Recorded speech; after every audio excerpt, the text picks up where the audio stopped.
एक बार फिर से लेकर हाजिर है प्रतापगढ़ जिले के दिन भर की बड़ी खबरों की शुरुआत करें इससे पहले आप सभी से एक निवेदन है कि यदि आपने अभी तक ग्लोबल भारत न्यूज को लाइक और सब्सक्राइब नहीं किया तो आज ही कर लें, जिससे आपको सभी नोटिफिकेशन सबसे पहले मिलती रहे।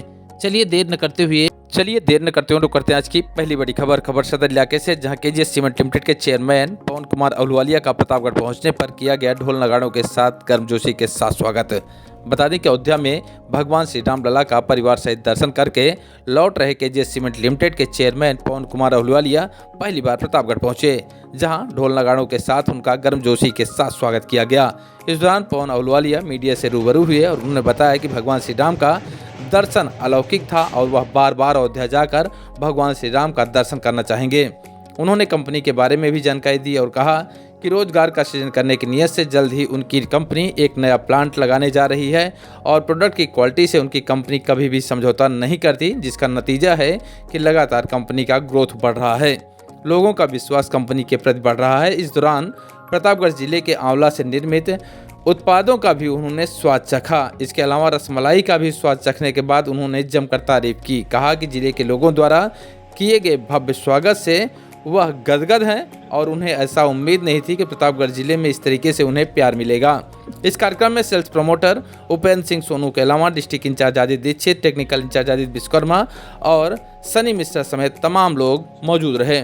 खबरों में आगे बढ़ते हैं, बात करेंगे सदर इलाके की अगली खबर, जहां जनपदीय महाविद्यालय शिक्षक संघ का चुनाव हुआ संपन्न। डॉक्टर शिव प्रताप सिंह अध्यक्ष पद पर निर्विरोध हुए निर्वाचित। बता दें कि राज्य विश्वविद्यालय से संबद्ध जनपदीय महाविद्यालय शिक्षक संघ का चुनाव रविवार को एमडीपीजी कॉलेज में संपन्न हुआ, जिसमें पीबीपीजी कॉलेज सिटी के assistant professor doctor Shiv Pratap Singh अध्यक्ष पद पर निर्विरोध निर्वाचित हुए। इसके अलावा उपाध्यक्ष पद पर राजेश्वर सेवाश्रम महाविद्यालय ढिडोई के डॉक्टर अखिलेश कुमार सरोज, महामंत्री पीजी कॉलेज पट्टी के डॉक्टर अनिल कुमार यादव, संयुक्त मंत्री हेमवती नंदन, बहुगुड़ा पीजी कॉलेज लालगंज की डॉक्टर सीमा त्रिपाठी, जबकि विश्वविद्यालय प्रतिनिधि एमडीपीजी कॉलेज के डॉक्टर गयाशंकर और सह सचिव पद पर एमडीपीजी कॉलेज की डॉक्टर रेखा मिश्र निर्विरोध निर्वाचित हुई। डॉक्टर शिव प्रताप ने कहा कि शिक्षक हितों और उनके सम्मान के लिए सदैव तत्पर रहूंगा। विश्वविद्यालय शिक्षक संघ के अध्यक्ष प्रोफेसर पवन कुमार पचौरी की अध्यक्षता में चुनाव संपन्न हुआ। पर्यवेक्षक विश्वविद्यालय शिक्षक संघ की संयुक्त मंत्री श्वेता यादव और चुनाव अधिकारी मनोज कुमार मिश्र है। लोकसभा चुनाव की तैयारियां जोरों पर है, तो वहीं दूसरी तरफ प्रतापगढ़ जिले के दो ऐसे गाँव हैं, दो ऐसे पूर्व हैं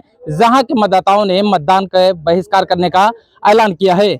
यह गांव है रंजीतपुर चिलबिला इलाके का डड़वा और भोरई का पूर्वा, जिसके मतदाताओं का कहना है कि यहां पर ना तो कोई विकास हुआ है और ना सरकारी योजनाओं का इन्हें लाभ मिल पा रहा है। तस्वीर रंजीतपुर चिलबिला इलाके के भोरई का पूर्वा और डड़वा की है, जहां पिछले 3 दिनों से ग्रामीण मतदान बहिष्कार के ऐलान को लेकर धरना प्रदर्शन कर रहे हैं।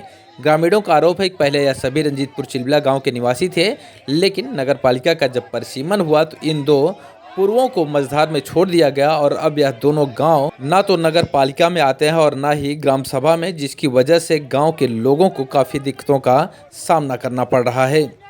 पालिका चुनाव में इन सभी को मतदान से भी वंचित कर दिया गया। अगर यह कहा जाए कि यह गाँव अब गाँव नहीं है बल्कि यह त्रिशंकु हो गया है तो गलत नहीं होगा, क्योंकि इस गाँव का नाम ना तो नगर पालिका में है और ना ही ग्राम पंचायत में, जिसकी वजह से ग्रामीण ना तो चुनाव लड़ पा रहे हैं और ना ही उन्हें किसी सरकारी योजना का लाभ मिल पा रहा है। जिसके बाद आज ग्रामीण एकत्रित हुए और धरना प्रदर्शन करते हुए मतदान का बहिष्कार करने का ऐलान किया। कितनी समस्याएं हैं गांव के लोगों की और क्यों चुनाव बहिष्कार किया जा रहा है, मैं इन्हीं से पूछने की कोशिश करूंगा और जानूंगा कि आखिर क्या वजह है, चुनाव आप लोग क्यों बहिष्कार कर रहे हैं। चुनाव का बहिष्कार करने का महोदय मतलब ये है कि हमारा ये भोरई का पूर्वा एवं डड़वा दो ग्राम सभाएं हैं। दोनों ग्राम सभाओं को मिला के 1400 वोटर टोटल हैं।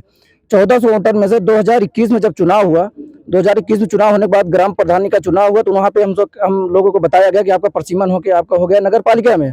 जब नगर पालिका का चुनाव हुआ, नगर पालिका से भी हम लोग को बाहर कर दिया गया है। करीब 5 साल से हम लोग गवर्नमेंट की जो भी योजनाएं हैं उससे वंचित हैं। गांव के लोगों का कहना है कि जो गांव प्रधानमंत्री या फिर मुख्यमंत्री की योजनाएं आती हैं उससे गांव पूरी तरीके से वंचित है। कितनी आबादी है गांव की, मैं आपसे ही जानना चाहता हूं, कितनी आबादी है गांव के लोगों की? लगभग जो वोटर है वो 1400 वोटर हैं, उसके बाद 250 घर हैं।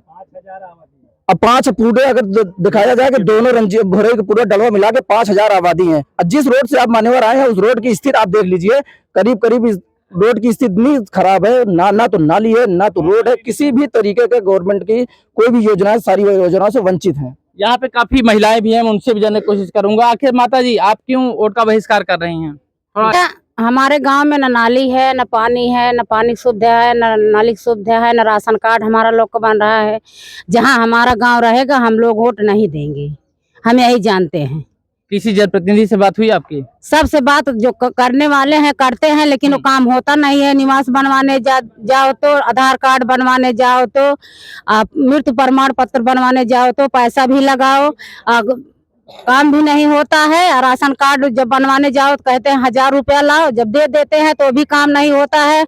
हम लोग को कोई योजना नहीं मिलती है। कुल मिला के गाँव वालों का कहना है कि यहाँ पर जो सरकारी योजनाएं आती हैं उससे यह सभी बहिष्कृत रहते हैं और उन्हें इसका लाभ नहीं मिल पाता है। इसी वजह से यह गांव के लोग करीब 1400 ऐसे मतदाता हैं जो चुनाव बहिष्कार का ऐलान किए हैं और पिछले 3 दिनों से धरना प्रदर्शन कर रहे हैं।